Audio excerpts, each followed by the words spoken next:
اعوذ باللہ من الشیطان اللعین الرجیم بسم اللہ الرحمن الرحیم الحمد للہ رب العالمین الصلاة والسلام علی اشرف الانبیاء والمرسلین وعلی آلہ الطیبین الطاہرین المعصومین الذین اذہب اللہ عنہم الرجس وطہرہم تطہیرا اللہم صل علی محمد وآل محمد اللہم اخرجنا من الظلمات الوہم فاکرمنا بنور الفہم اللہم افتح علینا ابواب رحمتک وانشر علینا خزائن علومک برحمتک یا ارحم الراحمین۔ عزیزان محترم، ملا محمد مہدی نراقی تاریخ اسلام کی ایک نہایت جلیل القدر شخصیت، ایک نہایت عظیم فقی، عظیم فیلسوف، عظیم ریاضی دان اور ایک عالم ربانی، تاریخ تشیع کے ایک نہایت ہی گراں قدر عالم ہیں، جن کا آج ہم آپ کی خدمت میں تعارف بیان کریں گے۔ یہ ملا محمد مہدی نراقی 1128 ہجری قمری کو ان کی پیدائش ہوتی ہے نراق میں۔ یہ نراق ایک علاقہ ہے جو کاشان سے 61 کلومیٹر کے یا 60 کلومیٹر کے فاصلے پر موجود ہے۔ ملا محمد مہدی نراقی کے والد کا نام ابو ذر ہے اور وہ ایک سرکاری ملازم تھے۔ لوگوں سے دیون کو جو ہے وہ سرکاری جمع کیا کرتے تھے، جنہیں قتل کر دیا گیا تھا۔ عزیزان محترم، اس شخصیت نے یعنی ابو ذر نے اپنے بیٹے کا نام محمد مہدی رکھا تاکہ ان کا یہ بیٹا حضرت امام زمان اجل اللہ تعالی فرجہ شریف کے حقیقی انتظار کرنے والوں کی فہرست میں شامل ہو۔ لہٰذا ملا محمد مہدی نراقی نے اپنا بچپن تو نراق ہی میں گزارا، لیکن بچپن ہی سے انہیں دینی تعلیم کا شوق تھا۔ لہٰذا دینی تعلیم کے حصول کے لیے انہوں نے نراق سے کاشان کی طرف ہجرت کی، جہاں حوزہ علمیہ موجود تھا۔ کاشان میں انہوں نے مقدمات کی تعلیم حاصل کی، اعلیٰ تعلیم یعنی درس خارج تک انہوں نے کاشان میں تعلیم حاصل کی، حکمت فلسفہ کی تعلیم بھی کاشان میں حاصل کی، اور ان کے استاد ملا جعفر بید گلی تھے کاشان کے اندر۔ پھر یہ اعلیٰ تعلیم حاصل کرنے کے لیے کاشان سے اصفہان کی طرف رجوع کرتے ہیں کہ اصفہان اس دور میں حوزہ علمیہ وسیع تھا اور وہاں کی جو تعلیمی جو ایک روش تھی اس میں شہرت تھا۔ حوزہ علمیہ اصفہان، نامور شخصیات وہاں پر تدریس کیا کرتی تھیں جو تاریخ ایران کے اندر ممتاز علمی شخصیات میں جن کا شمار ہوتا ہے۔ مثلا ملا اسماعیل خواجوی جو ہے وہ اصفہان میں درس پڑھایا کرتے تھے۔ لہٰذا ملا محمد مہدی نراقی اصفہان گئے اور ملا اسماعیل خواجوی کے پاس انہوں نے 30 سال درس پڑھا، اور اس دوران انہوں نے فقہ کی تعلیم حاصل کی، اصول کی تعلیم حاصل کی، علم کلام کو پڑھا، فلسفے کو پڑھا، حساب کو پڑھا، ہندسے کو پڑھا، نجوم کو پڑھا، اور مختلف علوم کی انہوں نے جو ہے وہ اصفہان میں تعلیم حاصل کی۔ ملا مہدی نراقی نے اصفہان کے اندر جو ہے وہ دوسرے ادیان کے علوم کو سیکھنے کے لیے، ان کی کتابوں کو سیکھنے کے لیے، ان ادیان کے جو ماہر افراد تھے، مثلا یہود ہیں یا ایسے دوسرے ادیان جو وہاں موجود تھے، ان سے باقاعدہ عبری زبان کو سیکھا، انگلش زبان کو سیکھا، تاکہ ان کے متون کا مطالعہ کیا جا سکے، ان کی کتابوں کا مطالعہ کیا جا سکے، اور ان کی کتابوں میں حضرت محمد مصطفیٰ صلی اللہ علیہ وآلہ وسلم اور دین مبین اسلام کی حقانیت سے متعلق جو مطالب موجود ہیں ان کو وہاں سے نکالا جائے، اور پھر انہی ادیان کے لوگوں کے ساتھ اس پر مناظرہ کیا جائے، بحث و گفتگو کی جائے۔ لہٰذا یہ خدمت بھی ملا مہدی نراقی نے اصفہان میں انجام دی۔ ملا مہدی نراقی چونکہ آغاز نوجوانی میں ہی اصفہان چلے گئے تھے، اور اصفہان میں انہوں نے روش ان کی تعلیم کی یہ ہوا کرتی تھی کہ وہ جو خطوط ان کو پیچھے ان کے گھر سے آیا کرتے تھے ان کا مطالعہ نہیں کرتے تھے، حتیٰ خط کو کھولا بھی نہیں کرتے تھے۔ جیسے ان کو خط ملتا اسی طرح سے وہ اس کو اپنے کارپیٹ کے نیچے جو ہے وہ دھکیل دیتے اور جمع کر لیتے۔ جیسے جیسے خطوط آتے کارپیٹ کے نیچے انہیں رکھتے اور اپنے خطوط کا مطالعہ نہیں کرتے تھے۔ تمام تر وقت جو ہے وہ تعلیم کے لیے انہوں نے وقف کر رکھا تھا۔ لیکن جب ان کے والد ابو ذر کو جو ہے وہ قتل کر دیا جاتا ہے تو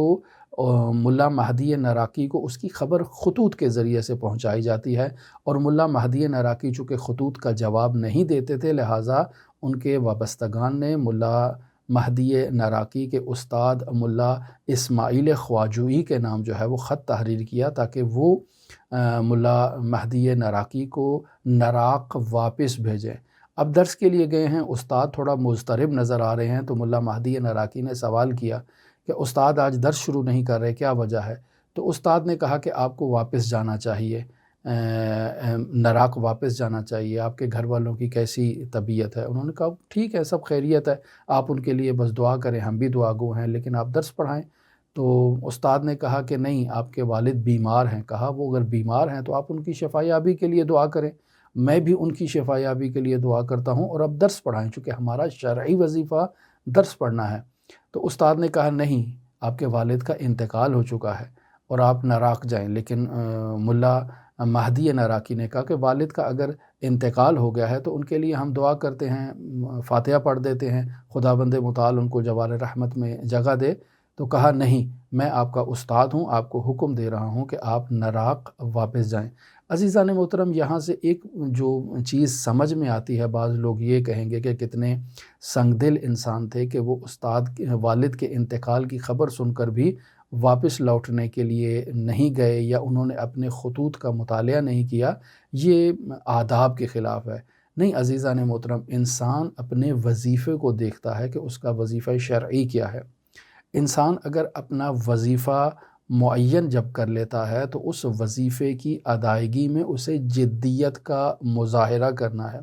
ملا مہدی نراقی تعلیم حصول علم دین کو اپنا شرعی وظیفہ سمجھتے تھے، اور اس وظیفے کی ادائیگی کے لیے وہ ایک لمحہ بھی وقت ضائع کرنے کے لیے تیار نہیں تھے، اور ایک لمحہ بھی اگر انسان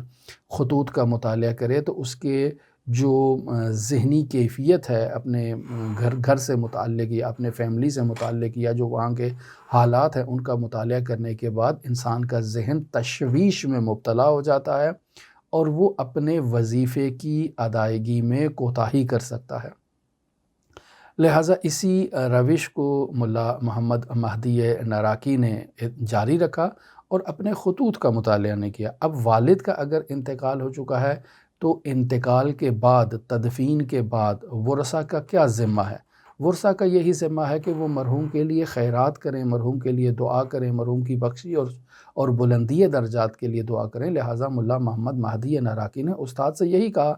کہ یہ خطوط تو پرانے ہیں، یعنی یقیناً ایک آدمی کا جب انتقال ہو جاتا ہے تو زیادہ دیر میت کو رکھا نہیں جاتا ہے، ان کی تدفین ہو چکی ہے، آپ بھی دعا کریں، میں بھی دعا کروں۔ لیکن چونکہ خط میں یہ تحریر تھا کہ مرحوم ابوذر کی میراث ہے، اور اس میراث کے مسائل کو حل کرنے کے لیے محمد مہدی نراقی کو واپس آنا ضروری ہے، چونکہ بالاخرہ گھر کا بیٹا ہے، واپس آئے گا تبھی تو جا کر میراث منتقل ہوگی خاندان کی طرف۔ لہٰذا استاد نے حکم دیا کہ آپ نراق واپس جائیں، میں آپ کا استاد ہوں، آپ کو حکم دیتا ہوں۔ لہٰذا ملا محمد مہدی نراقی واپس نراق تشریف لے جاتے ہیں، 3 دن وہاں اپنے معاملات کو جو ہے وہ اس کو انجام دیتے ہیں، اور 3 دن کے بعد واپس اپنے استاد ملا اسماعیل خواجوئی کے پاس تشریف لے آتے ہیں اور اپنی تعلیم کو جو ہے وہ دوبارہ آغاز کرتے ہیں۔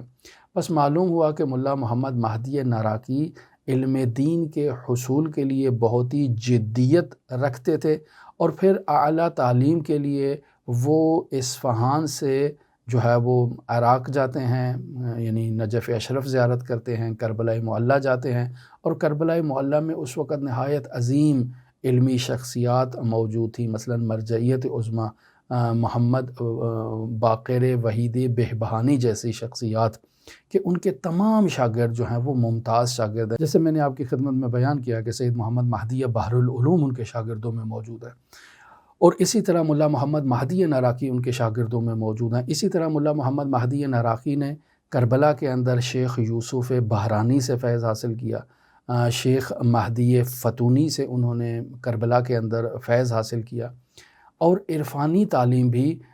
ملا محمد مہدی نراقی نے اصفہان میں ملا اسماعیل خواجوئی کے پاس ہی حاصل کی۔ بس یوں بیان کیا جاتا ہے کہ ملا محمد مہدی نراقی 30 سال علمی فیض حاصل کرنے کے بعد جو ہے وہ اصفہان سے اور نجف سے فارغ ہونے کے بعد جو ہے وہ جب واپس کاشان رجوع کرتے ہیں اور کاشان میں عوامی خدمت کے لیے، عوام کے درمیان دین مبین اسلام کی تبلیغ کے لیے، اسلام کی تعلیمات کو پھیلانے کے لیے وہ اس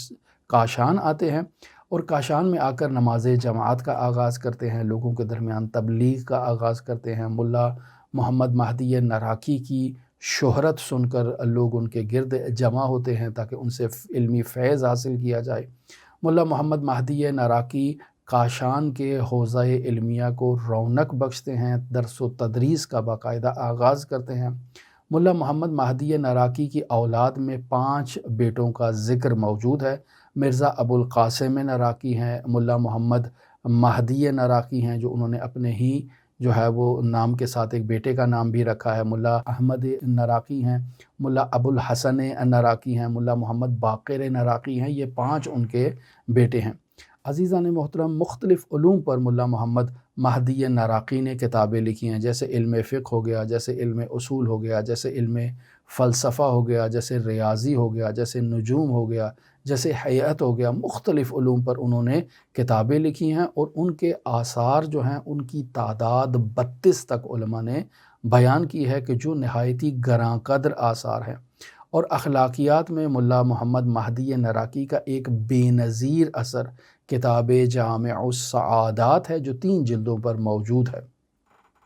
عزیزان محترم، ملا محمد مہدی نراقی کی جو خصوصیات یہ تھیں کہ انہوں نے اپنے طلبگی کے زمانے کو نہایتی فقر اور نہایتی تنگ دستی میں انہوں نے اپنے زمانے کو گزارا اور نہایتی صبر و استقامت کا انہوں نے مظاہرہ کیا۔ دوسری طرف ملا محمد مہدی نراقی اس قدر خوددار تھے کہ اپنی صورتحال اور اپنی جو حالت ہے اس کے بارے میں کسی کو باخبر نہیں کرتے تھے کہ وہ کس پوزیشن میں ہیں، ان کے پاس کھانے کو پیسے ہیں یا نہیں ہیں، کتاب خریدنے کے لیے یا مطالعہ کرنے کے لیے تیل جو لالٹین کے اندر ڈالا جاتا ہے اس کے لیے ان کے پاس پیسے ہیں یا نہیں۔ بہت خوددار تھے، کسی کو جو ہے وہ اس چیز کی اطلاع نہیں دیتے تھے، باخبر نہیں ہونے دیتے تھے۔ اور بیان کیا جاتا ہے کہ ان کے پاس جب مطالعہ کرنے کے لیے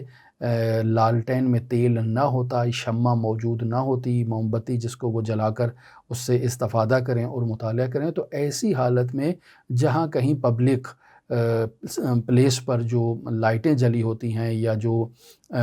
چراغ روشن ہوتے ہیں، ایسی جگہوں کو تلاش کرتے۔ مثلاً بطور معمول مدارس علمیہ میں اس وقت جو ہے وہ واش روم میں لائٹ روشن کی جاتی تھی یا موم بتی لگا دی جاتی تھی یا لالٹین جلا دی جاتی تھی تاکہ لوگ جو جائیں تو وہ وہاں اس سے استفادہ کریں روشنی سے۔ تو ملا مہدی نراقی وہیں باہر کھڑے ہو کر اس کی روشنی سے استفادہ کرتے تھے اور مطالعہ کیا کرتے تھے، یہ ان کی روش تھی۔ پھر ملا محمد مہدی نراقی نے معاشرے میں عدالت اجتماعی یعنی معاشرتی عدالت کے قیام کے لیے جد و جہد کی ہے۔ امر بالمعروف اور نہی عن المنکر جو واقعاً ایک عظیم وظیفہ الہی ہے، اس کی انجام دہی میں انہوں نے بہت کوشش کی ہے۔ اور ملا محمد مہدی نراقی کا 81 سال کی عمر میں 18 شعبان 1209 ہجری قمری کو کاشان میں انتقال ہو جاتا ہے۔ عظیم الشان ان کی تشییع کی جاتی ہے اور انہیں جو ہے وہ نجف اشرف عراق ان کے جسد خاکی کو منتقل کیا جاتا ہے اور حضرت امیر المؤمنین علی ابن ابی طالب علیہ الاف و تحیت و ثنا کے جوار میں پہلو میں انہیں دفن کر دیا جاتا ہے۔ یہ عزیزان محترم ملا محمد مہدی نراقی کا ایک نہایتی مختصر سا تعارف میں نے آپ کی خدمت میں پیش کیا ہے۔ ملا محمد مہدی نراقی کی عظمت، چونکہ وہ عجوبۃ الدہر تھے اور مرحوم آیت اللہ بہجت لوگوں کو ان کے آثار، ان کی کتابوں بالخصوص جامع السعادات کے مطالعے کا جو ہے وہ ترغیب دلایا کرتے تھے، تو ان کی زندگی میں عجیب و غریب واقعات جو ہیں انہیں ہم کل آپ کی خدمت میں بیان کریں گے۔ ہماری دعا ہے کہ خداوند متعال ملا محمد مہدی نراقی کے درجات کو عالی و متعالی قرار دے۔ دعا گو ہیں خداوند متعال تمام علماء شیعہ، عرفاء شیعہ، حکماء شیعہ کے درجات کو عالی و متعالی قرار دے۔ دعا گو ہیں کہ خداوند متعال تمام مؤمنین جو دنیا جہان کے جس کونے میں بھی آباد ہیں، اللہ تبارک و تعالیٰ انہیں شاد و آباد رکھے۔ ان کی زندگی میں جو بھی مشکلات ہیں، اللہ تبارک و تعالیٰ ان مشکلات کا خاتمہ فرمائے۔ دعا گو ہیں کہ جو مومنین بیمار ہیں، اللہ انہیں شفائے کاملہ عاجلہ کلیہ عطا فرمائے۔ جو بے روزگار ہیں، اللہ انہیں روزگار عطا فرمائے۔ جو مقروض ہیں اللہ ان کے قرضوں کو خزانہ غیب سے ادا فرمائے، جو مؤمنین اپنے بچوں اور بچیوں کے لیے رشتوں کے لیے پریشان ہیں اللہ ان کے گھروں میں مناسب رشتے فراہم کرے، جو بچوں اور بچیوں کی شادی کے لیے مالی مشکلات کا شکار ہیں اللہ تبارک و تعالی بحق امام زمان ان کی اس مالی مشکل کو حل فرمائے۔ اللہ تبارک و تعالی تمام والدین کو اپنی اولاد کی خوشیاں نصیب فرمائے، جو اپنے بچوں کے ہاں اولاد کے لیے پریشان ہیں کہ ان کے بچے بے اولاد ہیں اور والدین اس بابت پریشان ہیں، خداوند متعال ان کی اس پریشانی کا خاتمہ فرمائے اور ان کی اولاد کو اولاد نرینہ عطا فرمائے۔ جو مومنین آسیب میں مبتلا ہیں، جو مومنین ایسے لا علاج امراض میں مبتلا ہیں کہ جو نارمل طبی امراض نہیں ہیں، خداوند متعال ان مومنین کو بھی شفائے کاملہ عاجلہ کلیہ عطا فرمائے۔ دعا گو ہیں خداوند متعال منجی عالم بشریت حضرت صاحب العصر صاحب الزمان مہدی موعود کے ظہور میں تعجیل فرمائے اور ہمیں حضرت کے اصحاب و آبان و انصار میں شمار فرمائے۔ آپ تمام مؤمنین کے لیے امام رؤوف امام علی ابن موسیٰ رضا کی نورانی بارگاہ میں نائب الزیارہ بھی ہیں اور دعا گو بھی ہیں۔ اللہم صلی علی محمد و آل محمد وعجل فرج قائم آل محمد۔